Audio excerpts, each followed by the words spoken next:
Welcome everyone to Ground Zero, Razor TV's show on citizen journalism.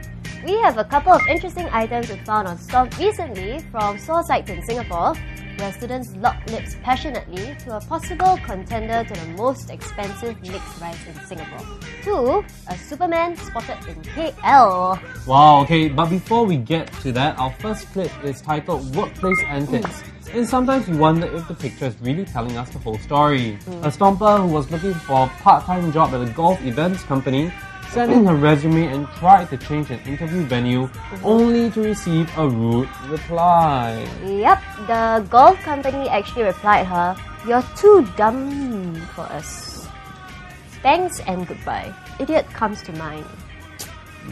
So what do you think? I think that first and foremost, if this is true, then the company isn't being very professional.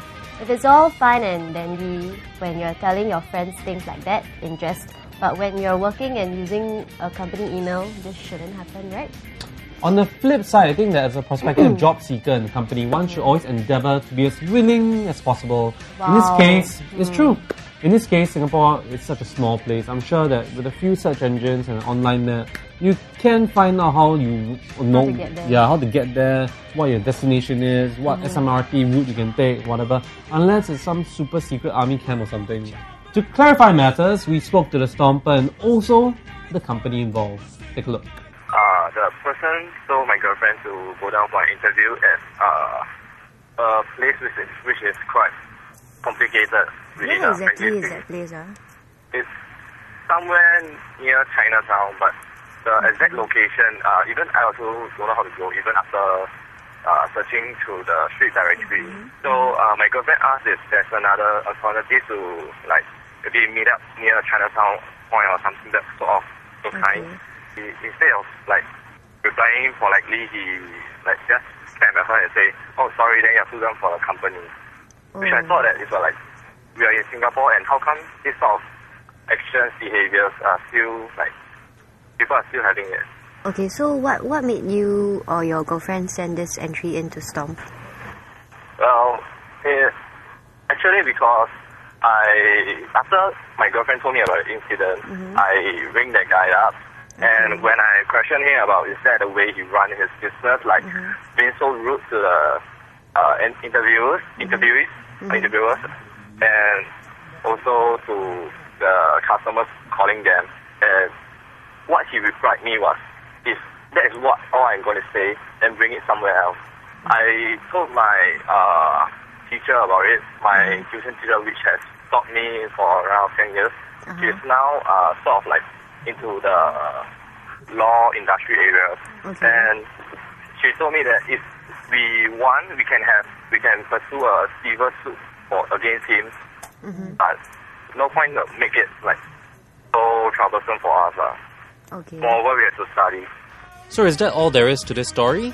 Okay, well, I'm the owner of Urban Fairways, and I wrote the email to the applicant. It was quite simple. We were looking for people to work to help us promote our business at the Barclays Singapore Open, which is an international event. So we put an application, or we put an invitation for applicants up on Gumtree, and we had a whole host of applicants, and this young lady in question was one of them, and then we went into an email exchange, and I thanked her for her application and asked if she'd be able to come and see me for an interview during the week, Wednesday 5 p.m. at 27 Club Street. And she replied, which she'd like to know the 4 days when the event's going to be held. Now, already at that point in time, I would expect somebody who's looking for a job would already have researched that, because it was quite clear we're looking for people for the Barclays Singapore Open, which is a major event here. But anyway, I said, please Google search the event. It is being held from the 29th of October to the 1st of November. She then replied, sorry, I'm afraid I can't work for weekdays. So immediately I'm then, okay, I'm afraid I can't work for weekdays, so already the English is not good there.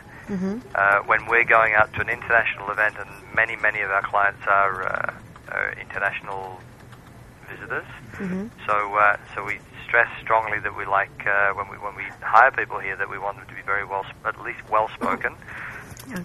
My response was then, well, maybe you can just work the weekend. Her reply was then, is there other venues for the interview? That place is rather complicated. At that stage, I've had enough. I've had 4 emails back and forward. We've got a lot of people to interview, and you know, what can I tell you? We run a business here, and we rely on very, very good service. We rely on people who interact very well with clients, and at that point in time, it's just, I didn't know what to say. That's it. So that's it's quite clear that somebody who is applying for a job doesn't really want one. So you just felt like she didn't really want that job.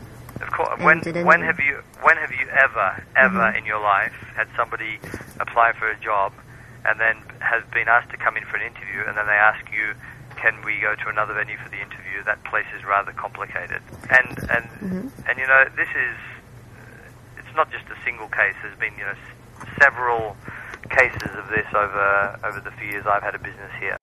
Okay, what do you Razor Rights out there think? Any feedback as to whether this job seeker was too demanding or that the company is at fault?